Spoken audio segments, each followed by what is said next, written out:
Eu sou Jennifer Castelã de Oliveira e este é o podcast Notas sobre Nós, um programa para tratarmos de assuntos da atualidade numa visão multidisciplinar, onde direito, arte, medicina e outros saberes e linguagens se entrelaçam.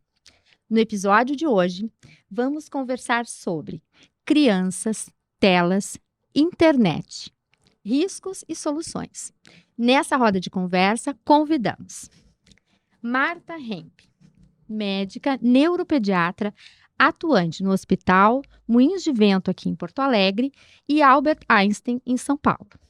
Marta é mestre e doutora em medicina pela PUC do Rio Grande do Sul e pela Universidade da Califórnia, Los Angeles. Bem-vinda, Marta. Muito obrigada pelo convite, é um prazer. E também conosco o delegado Emerson Vente. Acertei? Acertou. Então, delegado de polícia no Rio Grande do Sul, mestre e doutor em Direito pela Universidade La Salle, Canoas, Rio Grande do Sul. Professor de cursos de pós-graduação e da Academia de Polícia. Foi ex-chefe, então, de polícia do Rio Grande do Sul e ex-presidente do Conselho Nacional de Chefes de Polícia. É escritor e autor de várias obras, dentre as quais Crimes Cibernéticos. Então, vamos tratar desse tema aqui. Os crimes cibernéticos, os riscos e as questões relativas à saúde, né, das nossas crianças em relação a esse universo digital. Então, a gente sabe que cada vez mais a gente está ali com a tela, né? A gente fala por nós, adultos, pais, sempre com o telefone do lado, sempre com o computador ligado. E aí, agora a gente pensou em fazer esse programa, porque a gente está no mês das crianças, e quem sabe a gente conversa sobre essa temática, como orientar os pais, o que a gente precisa saber sobre esse tema, tanto sob o ponto de vista da área médica, quanto sob o ponto de vista da área criminal, como que o direito está lidando com essas questões. Então, vou começar com a Marta.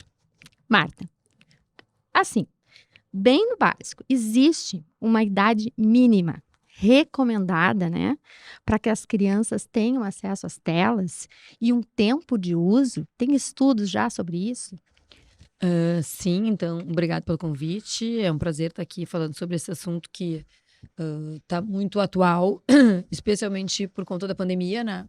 Que as pessoas se perderam um pouco nesses limites. Todo mundo confinado em casa, sem acesso a muitas coisas, e as telas acabaram sendo usadas assim, sem freios, né?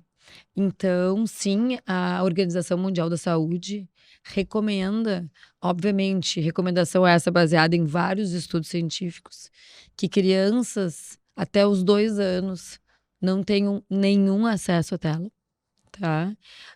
E essa tecla eu bato muito com os pais dos meus pacientes, assim, não tem porquê, não existe ganho algum com as telas nessa idade.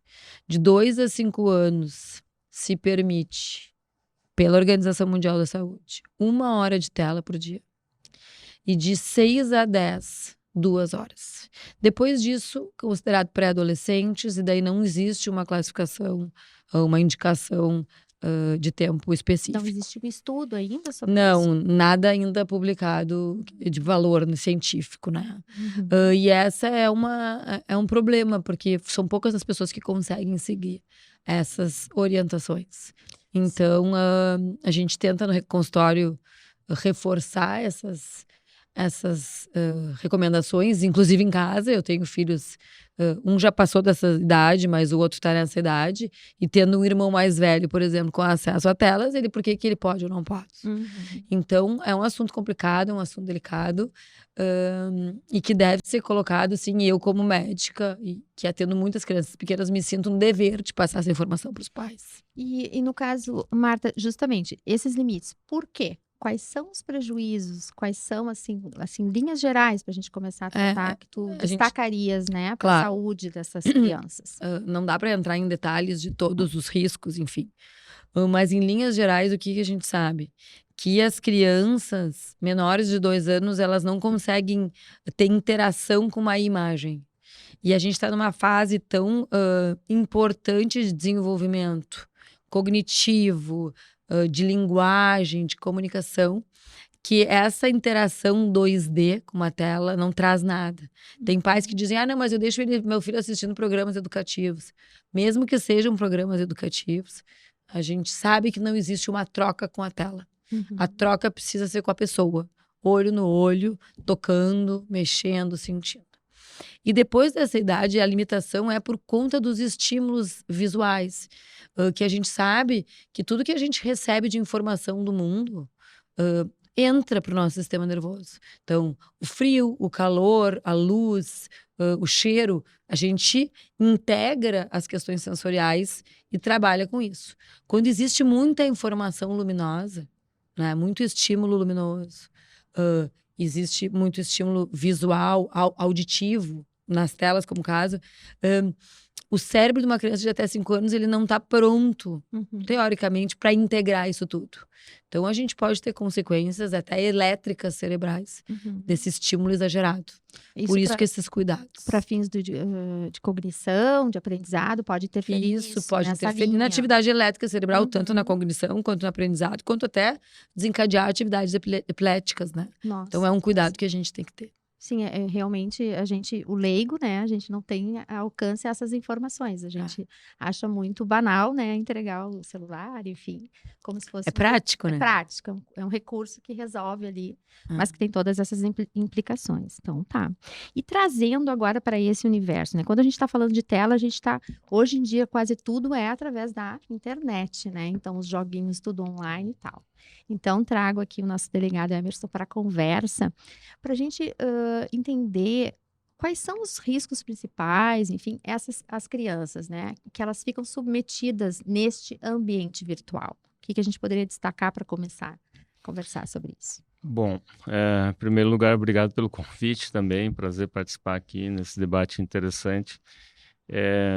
O tema da utilização da internet por crianças e adolescentes, ele não foge muito da lógica hoje, quando a gente fala em questão de risco e segurança cibernética da utilização num contexto geral. Mas claro que os cuidados têm de ser bem mais específicos, né? Ou seja, a criança, em tese, quanto mais tem a idade, ela não tem necessariamente o conhecimento dos efeitos de uma publicação, dos efeitos de uma interação, pela falta de conhecimento, de maturidade. Então, uma eventual postagem que ela faça, uma eventual interação, ela talvez não saiba que aquilo também pode gerar risco para outra criança ou outro adolescente. Sim. Isso muito em relação à questão de bullying, né, de stalking no ambiente escolar ou até mesmo...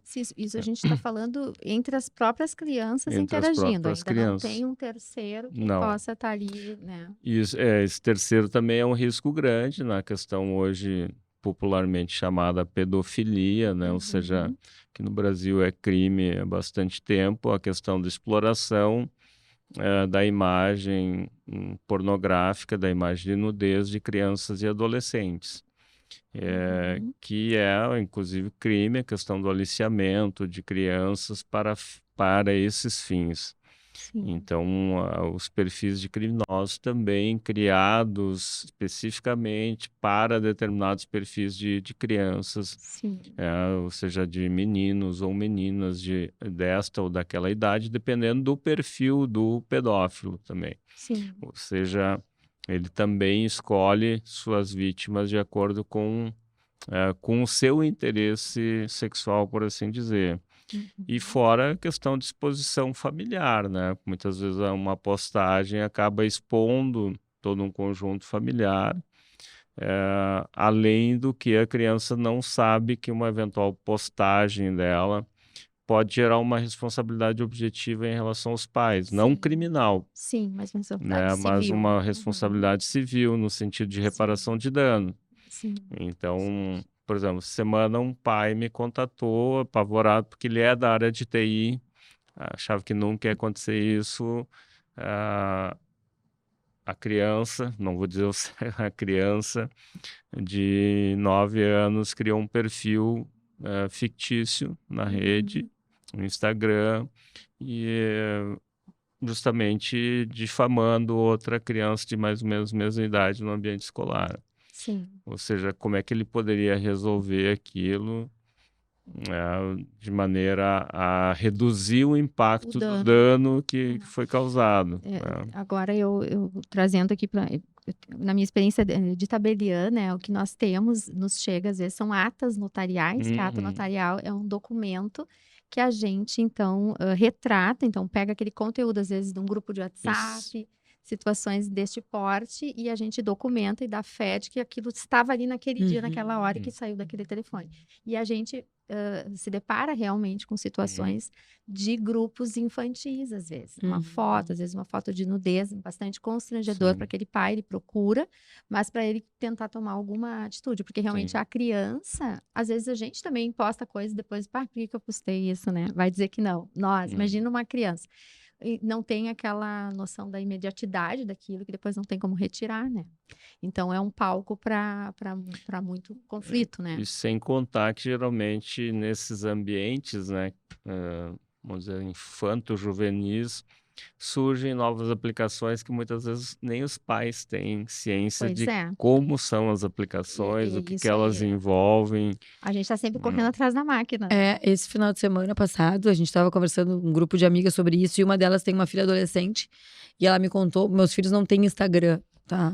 Meu filho mais velho tem 11 anos, mas eles não têm Instagram. E ela me contou que essa filha dela, todos os jovens de Porto Alegre, a partir de uma certa idade, têm Instagram. Com os seus próprios nomes, que postam fotos das famílias, mas eles têm agora eu não vou me lembrar o termo que ela usou, mas eles têm um como termo um privado, né? que é um Privado. Instagram. Privado. Instagram privado. Exato. Que eu não sabia disso. Private. Eles... Que é só entre o nome deles, cada um tem um codinome. Aham. E com coisas específicas e que eles se conhecem através disso. E os pais não têm ideia de quais são os codinomes dos filhos, né? Então tu não consegue nem controlar isso, assim. É complicado, porque como a gente se observador. perde na rede, né? Os meus têm 20 e 17. Então, eles não estão mais naquela fase da tela da criança, mas eles estão nessa fase da adolescência. E aí eu olho, acho que vocês não colocam nada no Instagram de vocês assim, né? Porque aquele Instagram não importa, aquele que eu vejo.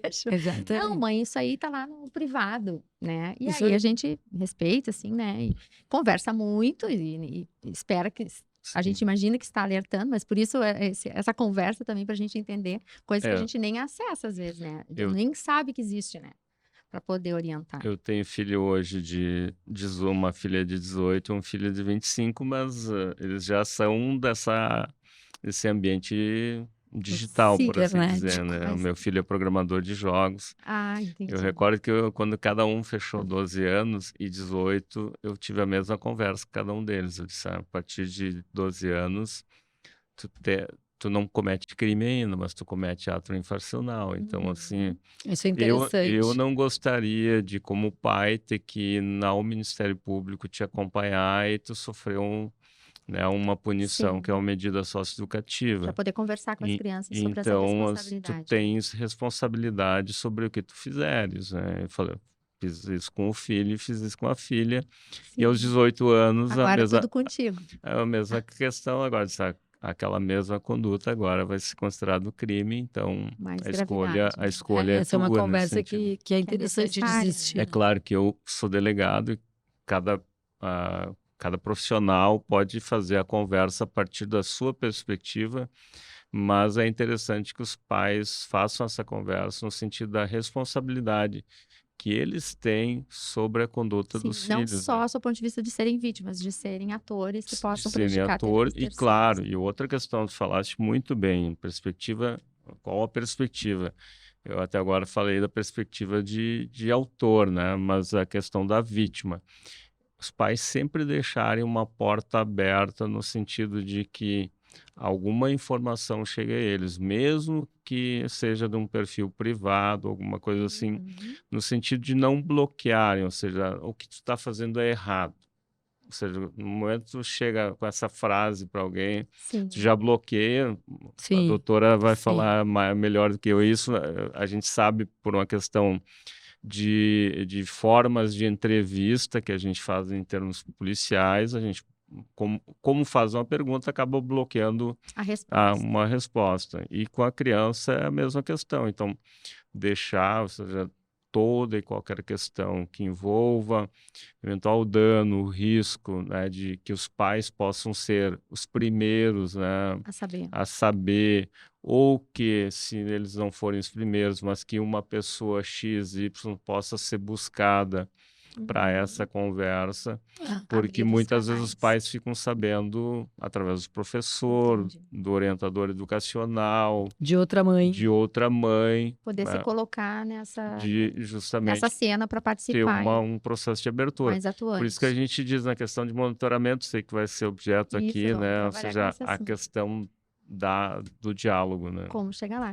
E aí eu ia trazer aqui a Marta para perguntar, a gente está falando, e também esse universo, ele também remete, tu estava falando dos danos cognitivos, toda até essa questão do cérebro, enfim, mas também remete a um universo de um certo isolamento. Aí tu trouxesse até a questão da pandemia, mas acho que isso se tornou mais agudo, mas igual, mesmo fora da pandemia, a gente vê que isso deixa a criança talvez como mais sozinha, sem tanta socialização. Tem esses prejuízos também, sob o ponto de vista do excesso, né? Claro, né? Então. Obviamente, porque se tu tá enterrado numa tela, Uhum. tu tá deixando de brincar, que é a forma de desenvolver da infância, né? Qualquer tipo de desenvolvimento que a gente vai fazer na infância, podendo ser terapêutico ou não, é através do brincar, né? Quando tu vai tratar uma filha de 3 anos, precisa de uma fono. Como é que a fono vai abordar essa criança?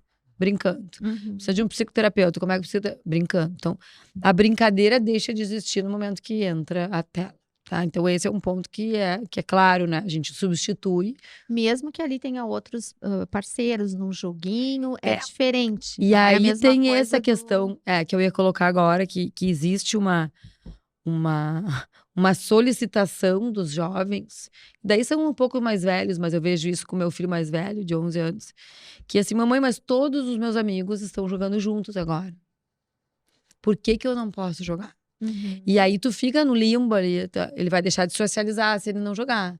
Ao mesmo tempo, é tela demais. Sim, é um Então, paradoxo ali. E eu acho que ninguém sabe ao certo muito bem como agir, porque é uma coisa nova para todos nós, né? Isso não é uma coisa que há anos estamos estudando esse comportamento infantil e é assim que tem que fazer. Não, uma coisa que tá todo mundo descobrindo juntos. Uhum. Então, como eu tenho o tempo de tela do meu filho mais velho, são 2 horas, eu falo, olha, se tiver dentro das tuas horas, as 2 horas, tu pode jogar. Tu tem 2 horas por dia. Tu faça bom uso das tuas 2 horas. Obviamente, assim, eles não têm TikTok, eles não têm Instagram. Eu tento controlar o quanto eu consigo. Uhum. Que ela saiba, né? Que eu saiba. Pois é, isso. Que eu também, saiba. né? E isso é outra coisa, né? O quanto a gente deve mexer no telefone. Eu tenho essa... A questão da privacidade, do importante, respeito, posso- Claro. Falando. Todo mundo me pergunta assim, os pais podem monitorar os filhos no que fazem? Eu diria que devem, Uhum. por várias questões, e uma das questões, como eu sou da área do direito, por uma questão de dever que o direito impõe também, ou seja, se o pai é responsável por qualquer conduta do filho, ele faz pode e parte. deve monitorar. Isso está na lei, está lá no Sim. Código Civil, Sim. que os pais são responsáveis objetivamente pela conduta dos filhos Sim. menores. É. Então, sim, a possibilidade de monitoramento, claro que tudo isso depende de um processo de conversação, de formas de monitoramento, de tempo de acesso. Como negociar Eu Como isso. faço negociar. isso. Os meninos, Porque, assim... na verdade, não é uma negociação. A gente acaba que tem esse dever, mas a gente tem que poder chegar na medida do possível, nesse consenso, nessa conversa, para que realmente a gente não seja surpreendido por outros Instagram que a gente nem fica sabendo. Os meus filhos, a gente, por grupo de WhatsApp de mães, por exemplo, tô vindo de uma situação que estava rolando no grupo deles, Uhum. dos colegas de colégio. E aí eu, para entender aquela situação, falei, olha, deixa eu ver o que tá acontecendo. E daí eu vi, achei completamente inadequado, e não é um nem outro, todos, assim, eles entram, né? Porque quando um jovem começa a instigar certos comportamentos, e eles entram em bando naquilo. Que isso é Efeito manada. manada, porque isso é típico dessa idade, tá tudo ok. Só que daí eu vi que típico tava do ser humano isso, doutor. típico do ser humano. E aí, ainda mais nessa idade, que eles são inseguros, que eles estão querendo se provar, né? Então vamos, tá fazendo assim, vamos fazer igual. E aí eu falei pra ele, olha aqui, a partir de agora, tu só vai ter condições de voltar a esse grupo quando tiver passado essa função, e tirei ele do grupo da turma por um tempo. Então, claro que tem que existir, eu concordo plenamente, tem que existir um monitoramento, porque eles não têm condições ainda intelectuais de entenderem os limites. Isso a gente precisa mostrar e dar para eles, né? Agora, falando, me veio aqui uma vez eu li uma pesquisa, queria saber se isso está correto, de que às vezes eles têm dificuldade, ainda o cérebro tem uma dificuldade de dar o limite de tempo, que realmente teria que ter alguém de fora, um pai, né, dizendo, não, o teu limite é esse, porque o cérebro não conseguiria, até determinada idade, não sei se era 20 anos, alguma coisa assim, compreender que já passou tantas horas ali, quanto está envolvido naquela tela. Faz sentido isso? Eu não tenho esse dado de idade, não, mas pensando em termos de cérebro, faz sentido, né? Quando a gente entra numa atividade e o feedback é positivo, isso em qualquer coisa, pode ser comer, pode ser fazer exercício, Não pode ser para. qualquer coisa. Tu vai achando bom aquilo e tu segue, né? Então tu não tem aquele freio inibitório de... Então, obviamente, esse é tá legal. Quando tu vê, passou muito tempo. Sim, né? e na verdade os jogos e tudo, eles são construídos pra gente sempre ganhar no final, se morre, nasce de novo, né? Na mesma hora. E é uma coisa que também pode gerar uma adição mesmo, né? Um comportamento Não, assim. existe, né? ainda mais- Hoje em dia, existe um diagnóstico no Código Nacional de Doenças, no CID, assim como no DSM, que é o Manual de Doenças Mentais, que é vício em jogos. E isso desde as crianças a gente Sim, pode identificar. Especialmente nas crianças, os vícios que a gente vê na infância e na adolescência são os vícios em jogos. Não existem outros vícios em medicação, em Não qualquer tem outra... acesso, é aquilo que eles têm acesso Isso. são as telas e os São jogos. as telas, e existe esse diagnóstico. Sim, então tá. E aí, até a gente está falando dessa questão do isolamento, e aí eu pensei, a gente até tem na produção um filme que a gente estava conversando, que é o Confiar ali, se a gente puder colocar, que esse ambiente de isolamento, ele também ele é um prato cheio, vamos dizer assim, né, doutor, para a questão daí de um terceiro que entra nessa rede e se faz passar por um outro personagem que não é a pedofilia, enfim. Então, isso acontece muito. Eu acho que quanto mais isolada a criança fica, quanto menos a gente sabe o que está acontecendo, menos monitoramento existe, mais sozinha ela fica e mais espaço se abre. Eu estou tentando fazer um raciocínio lógico aqui, se vocês concordam, para esse tipo de ação de um terceiro criminoso. Isso, esse filme trata isso. É uma dica aí pro pessoal, não vamos dar spoiler, mas é interessante. O interessante é verificar que nesse ponto, né, quando tem a lógica do aliciamento, né, de um maior para uma criança, para uma adolescente, que é o caso do filme, a mudança de comportamento da vítima, no caso, ela para quem vê de fora é latente, muitas vezes no seio familiar não é tão latente assim, pela corrida do dia a dia, né, ou seja, aquela retração da menina ou do menino, em termos de comunicação, o isolamento, o fechamento, né, nesse sentido. Então é importante os pais prestarem atenção nessa mudança de comportamento. Mudança de comportamento, na retração, na questão dessa mudança também de idade, porque às vezes a mudança de comportamento tem a ver com a idade em si, com a questão para que isso não seja confundido também. E aquilo que eu mencionei antes, de com isso deixar uma fresta aberta nessa comunicação para que venham as informações, né?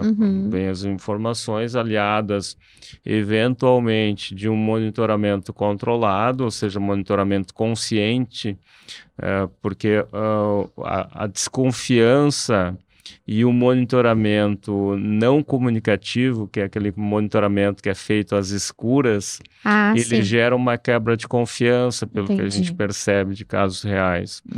Então, a criança, sabendo que ela é monitorada, que é para a sua segurança, para seu acompanhamento, por determinados períodos, justamente para um controle consciente dos pais, acredito que os resultados são mais satisfatórios. Né?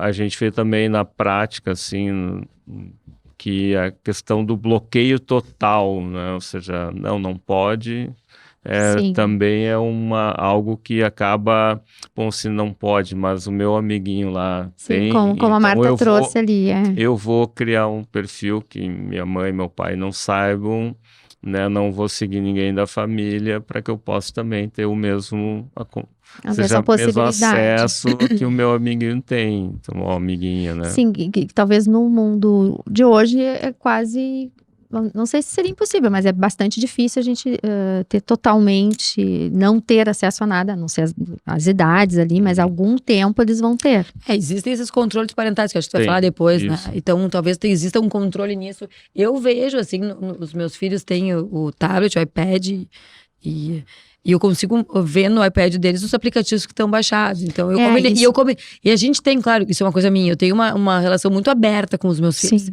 E eles me pedem, tanto é que o meu filho menor me falou assim, mamãe, eu quero ter muito uma conta no YouTube. Uhum. Então, assim, é esse tipo de conversa que a gente tem. Eu digo, olha, eu acho que é cedo, mas vamos conversar com teu pai, vamos trocar uma ideia, vamos ver o que ele acha, e a gente pode, talvez tu tenha uma conta, a gente monitore o que tu vai publicar. Então, enfim, eu acho que é uma conversa, é o mundo real, é o mundo que a gente vive hoje. Isso gera muito interesse para as crianças, assim como gera para nós. Então, eu acho que tem que ter essa conversa. E essa questão que tu colocasse, assim, de que a gente tem que ter uma abertura com os filhos têm que sentir confiança na gente e não esconder. Isso é uma coisa que eu sempre saliento quando eu converso, enfim, em aulas, em consultório e em grupos de amigos, assim. A gente tem que conversar com uma criança como a gente conversa com um adulto. Tá? Não infantilizar a criança, não falar como se a criança não estivesse entendendo. Pode ser que até eles não entendam, mas eles vão nos perguntar, eu não entendi, pode me explicar de novo? A gente tem que falar com uma criança com o respeito que a gente fala com um adulto. Sim. E aí a gente vai abrir essa porta de comunicação. Ela não tá me tratando que nem um não sei o quê, tá me tratando que nem ela tá. E eu faço isso com meus pacientes, né? Eu desço na altura dos olhos e converso com eles de igual para igual. E é uma relação muito mais bacana que se cria. Então, essa coisa de abertura, de dizer para os teus filhos, olha, vamos falar sobre isso, vamos discutir, vamos decidir juntos o que vai ser melhor. Vai ter ou não ter TikTok, vai ter ou não ter youtuber. E aí a gente decide, e daí fica uma coisa de ida e volta, né? De duas vias. E a criança acaba se sentindo participando disso também, e não excluída de cima para baixo, vamos dizer, né? Dependendo da idade que ela tenha, né? Mas também me chama a atenção que tenha. Eu sei que para ter um perfil lá no Facebook tem que ter uma idade. E às vezes, 13 anos. E às vezes não se respeita isso. E quem é que faz essa. Não sei, teoricamente. Na verdade, é uma questão de autoindicação. Confirmação, né? Então, a pessoa, geralmente, para conseguir ter o perfil ali, acaba informando uma data de nascimento que sobrepõe a isso. Porque eu me lembro que eu dizia para os meus filhos, não pode, eles não permitem. Tanto é que... Mas o fulano tem, não, mas aqui tá escrito, ó, eu não lembrava, mas era 13 anos, eu dizia, não pode ainda, não dá. Ah, tá, daí nunca tiveram antes, mas... Tanto é que nos últimos 2 anos, o pessoal faz, né? muitas empresas tinham perfis na rede e foram notificadas a atualizar a questão da data de criação, e botaram a data de criação da empresa, que era menos de 13 anos, e os perfis foram bloqueados. Entendi. Porque é uma regra do Instagram, né, a questão, então... Isso vale para o Face, para o Instagram, para essas a gente sempre orienta, no caso de perfis empresariais, né, de colocar e dar a data de nascimento do CEO da empresa, do dono da empresa. Para não ter esse problema. Para não ter esse problema. Porque isso já seria um argumento suficiente, né? Não pode, e deu, né? Seria uma discussão a menos, mas a gente sabe que às vezes os pais abrem os perfis, né? É que nem a coisa de dirigir do próprio de bebê, pai, né? Tu não pode dirigir antes dos 18 anos, é lei. Não pode, ponto. Tu não pode ter o perfil. Mas daí, como dizer, dirigir ninguém burla. Agora, a coisa da internet e os amigos falam, então vira uma coisa que não é assim que funciona. Não é bem assim na prática, né? Mas isso é muito talvez dos pais também terem essa consciência de conversarem e fazer acertos entre si, né? Os pais, para depois levar para os filhos também, enfim. E eu estava pensando nessa questão, um outro caso que eu lendo o material, que como é que essa coisa de câmera hackeada, que daí a pessoa começa a ver o que está acontecendo dentro da nossa casa, isso existe? Como é que Sim. Olha isso, eu fiquei pensando em perguntar Não, na pro delegado. verdade, vai Que depender a criança de você. pode ter tá usando o computador e essa câmera dela ser hackeada, é isso? A gente sempre orienta na questão de segurança cibernética quando você estiver, por exemplo, utilizando o computador. Ele tem webcam se tem aquele fechamento, né, deixar fechado. Uhum. E também a questão de, não tem o fechamento, de colocar até uma fita preta ali para evitar. Por quê? Porque o teu computador tem 65.536 portas, né, virtuais. Então, Ai, pra gente que não entende, se alguma não assustador. são aquelas portas que a gente vê, Sim. a gente conectar o pendrive, então são portas virtuais. Cada aplicação utiliza algum tipo de porta virtual e tem determinadas vulnerabilidades que podem ser exploradas, né? Então, por isso, a questão de, eventualmente, se você instalar uma câmera, mesmo que tenha uma conexão na internet, e ela estiver ao alcance de radiofrequência, de Wi-Fi, de alguém, pode ser hackeada e alguém tem o acesso remoto daquele conjunto de informações visuais. A questão da privacidade ali ficam absorvendo aquelas imagens ali. Lembrando que no Código Penal, a partir de 2018, tem um crime que é o crime de registrar questões de situações de nudez ou pornográficas sem a autorização de alguém. Então, que é um crime que foi aprovado junto com a chamada pornografia de vingança. Então, que é a questão da divulgação não consentida da intimidade. Que tudo isso tem que ser atualizado em função do nosso novo mundo, assim. Entendi toda a legislação. E daí nós falamos de todo esse cenário, e aí agora eu queria perguntar para a doutora, e vamos falar do e-book aí, que a gente tem o que oferecer também outras alternativas. As telas, é possível isso? Ó, a gente tem ali, ó, quanto mais bagunça, menos telas. Esse é um movimento, né, que a gente está fazendo, eu digo, todo mundo que trabalha com criança e com saúde infantil, sabendo da importância do brincar e da importância de limitar o tempo de tela, a gente faz um trabalho de incentivar a brincadeira. Pelos pais, pelos cuidadores, pelas próprias crianças, pelos irmãos. Então, às vezes, as pessoas pedem ideias, tem tal idade, que brinquedo eu dou, o que eu faço, o que eu não faço. Então, a ideia desse e-book é passar ideias, assim, né? Eu tô limitada de ideias. É difícil brincar, às vezes, né? Nem sempre é fácil, não é para todo mundo que é fácil brincar. Tem pessoas que são brincadores natos. Tem pessoas que são, eu digo, os adultos que travam na hora de brincar. Então, nesse e-book a gente tem, assim, ideias. Não sabe o que fazer? Começa com uma bolha de sabão. Vamos ver onde é que vai dar a bolha de sabão, daí segue para outra coisa. O brinquedo que eu mais falo no mundo é o Lego, né? Porque o Lego, tanto o adulto quanto a criança se diverte. Não tem uma pessoa que se tu põe um Lego na frente, vai sair uma construção aí. Quebra-cabeça. Quebra-cabeça. Coisas então, assim, que a gente entra fazia. A criatividade, entram cores, entra a motricidade fina, entra a troca de ideia. Não, me empresta a tua peça que eu vou usar a tua peça agora, tu pega a minha. Então, esse book é mais, assim, pra gente motivar as crianças a saírem das telas. Trazer ideia para as crianças, para os pais e para as crianças. Para os pais, especialmente, para fazerem com seus filhos. Eu vi ali que tu disseste jogos de tabuleiro, né? Um dos meus filhos adora, vamos jogar um jogo. Desde criança, ele dizia, vamos jogar um jogo, ele falava. E até hoje, às vezes, a gente faz isso. Porque qualquer jogo, Uno, mas agora o jogo de carta, jogo de carta, o Uno. Que eles adoram e é muito legal, né? É interessante, porque daí reúne a família toda, consegue, né? Eu confesso que houve uma etapa que eu também fui tentar jogar os jogos virtuais com eles, então, para aprender, mas foi uma desgraça. Eu falo isso para as famílias que eu jogar os jogos virtuais com eles, assim, os videogames, é uma forma de resgate, às vezes. Pra tu reconectar com teu filho. Às vezes tu perdeu o teu filho lá. Meu filho tá sempre no Fortnite, não quer saber. Né? Joga Fortnite com ele uma vez, duas, entende e começa a trazer ele de volta pra ti. Exatamente. Então, é uma estratégia também. Uma estratégia. Acho que sim. É interessante. A gente seguido se reúne em família, tem um óculos de realidade virtual, aqueles jogos que também são exercícios, né? Que se movimenta. Movimenta. É muito legal. A realidade virtual permite isso também, né? Ou seja, Você une tela com bagunça, Aham. de certa Sim, forma. então se a gente for migrar para esse universo, que se escolha melhor, então, os jogos, Isso, que se né? escolha melhor, que se escolha um filme em família. Então, assim, Aham.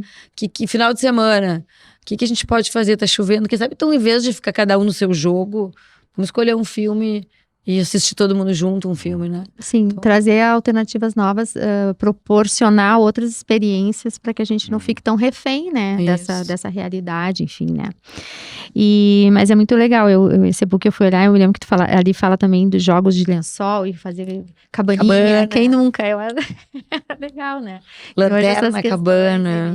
e sombras e brincar, né. Então, vamos desafiar aí o pessoal que está nos ouvindo a resgatar algumas brincadeiras, né? E agora falando daí, então, nosso delegado Emerson, sobre a questão da prevenção, o que a gente tem que ter? Uma educação, tem política pública nesse sentido? Como que quando a gente fala desses crimes, né? Essa coisa de hackear, eu fiquei apavorada. Então, ou toda a questão da pedofilia e outras tantas, como prevenir isso, né? A gente falou muito em conversar com os filhos, né? Em monitorar, mas tem que ser desenvolvida alguma ação, assim, nas escolas. O que seria interessante? Como que a gente caminha nisso? Porque a gente parece estar sempre correndo um pouquinho atrás, né? Como eu digo, assim, as coisas vão surgindo e a gente vai tentando reparar. Ou, como disse, mas como é que é? Tem um Instagram privado, disse a Marta, como é que é isso? Onde que a gente pode se manter atualizado? Tem caminhos, canais? O que seria interessante? Esse é o grande desafio do Brasil, hoje ter porque tem uma lei que foi editada em janeiro de 2023, que trata do Plano Nacional de Educação Digital, PNED, que era algo faltante, de certa forma, estabelece várias questões relativas à educação digital no ambiente escolar, no ambiente, inclusive, de universidades, e também trabalha com a lógica de fomentar isso em questões de planejamento, desenvolvimento, mas já tínhamos, de certa forma, antes uma lei de enfrentamento ao bullying em 2015, também tínhamos na Lei de Diretrizes e Bases da Educação essa previsão de questões de educação digital, mas ainda o poder público não está tão atento a isso. Então, questão. É algo que eu vejo assim muito esparso. Inclusive, eu sou editor-chefe de uma revista eletrônica que é acadêmica, e a gente vai fazer um chamado para artigos acadêmicos na edição do primeiro ano da lei, para ver o que em termos de produção chega. Produção, de evolução, já tivemos tem, nesse sentido, para justamente trazer empiricamente o que uma lei vai modificar, quando na verdade a gente precisa muito mais de aspectos materiais, né, de ação, do que propriamente normativos como de fazer ação. se tornar efetivo, né? Porque a gente tem uma proliferação de leis, né, às vezes, mas como que isso se coloca na prática e como que a gente engaja, né, as famílias, enfim, né, ali naquilo que está previsto, é isso, né? Essa dificuldade. E tem vários aspectos, a gente está falando aqui de criança e adolescente, mas hoje o público adulto, a melhor idade, terceira idade, como for chamado, é um público que está ingressando cada vez mais na internet, aos 80 anos, eu tenho meu 90, pai que joga paciência, aprendeu, aos 90 tá com 80. anos e claro, só que eles têm uma consciência que criança e adolescente não têm, então eles sabem que precisam ter um certo cuidado. Sim. Mas mesmo assim, atinge a todos, são vítimas de fraude, são vítimas de vários aspectos. Então, a educação digital vamos dizer assim, desde 0 ao 100. De 0 ao 100. A gente tem que estar ligado. E essa questão como acelera muito, a gente fez um outro episódio sobre a inteligência artificial também, né? Conversamos sobre isso. E a gente vai tentando entender enquanto tá andando a carruagem, né? E é um pouco isso, assim. Eu acho que o direito sempre trabalha com aquilo que já está mais ou menos sedimentado, então é difícil a gente estar antecipar os acontecimentos, Sim. né? Então é uma dificuldade, é um desafio e tudo parece mais acelerado, né? Para todos nós, as mudanças comportamentais, sociais e de tecnologia, tudo vem ao mesmo tempo, né? Então nós estamos em tempos acelerados. E o direito, na verdade, é uma forma, todo mundo acha que é uma forma de parar alguma coisa. Na verdade, o direito é uma forma de contingenciar uma situação. Sim. Não vai impedir que alguém mate outra pessoa, etc. Minimizar riscos, danos. Não, vai contingenciar, diz, teve esse problema, então o direito vai lá socorrer para reparar o dano a posteriori. Então, por isso que é importante as questões das ações materiais, inclusive em nível particular, né? Um controle de paz, um antivírus que tenha o controle de paz, ou assim, saiu de casa, vai uma questão de acompanhamento remoto, né? Ou seja... Também pode ser utilizado. Ou seja, pode ser utilizado sem problema nenhum. Tem recursos nesse sentido.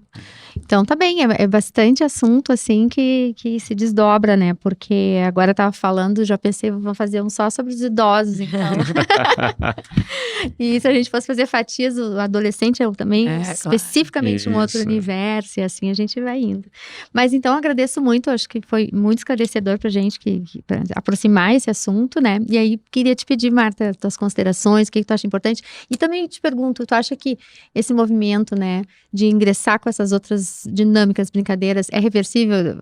Agora me veio, tem nos países nórdicos, eles retiraram as telas dos colégios, fizeram tudo era informatizado, agora eles estão retirando. E será que existe esse movimento ou é só daqui para... Eu acho que a gente tem que... o mundo está em progresso e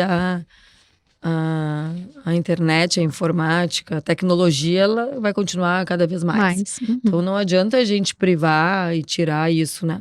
Mas a gente tem que entender aonde as crianças estão, qual é o tipo de estímulo que a gente tem que dar para uma criança de determinada idade, para um desenvolvimento adequado.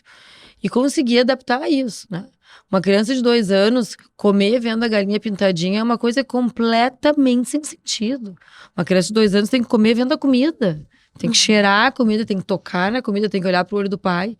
E a gente tá cansado de ver as crianças com o celular no restaurante ali. Então, assim, obviamente tem o que é adequado, o que é viável, né? Então, eu acho que tem que ter bom senso.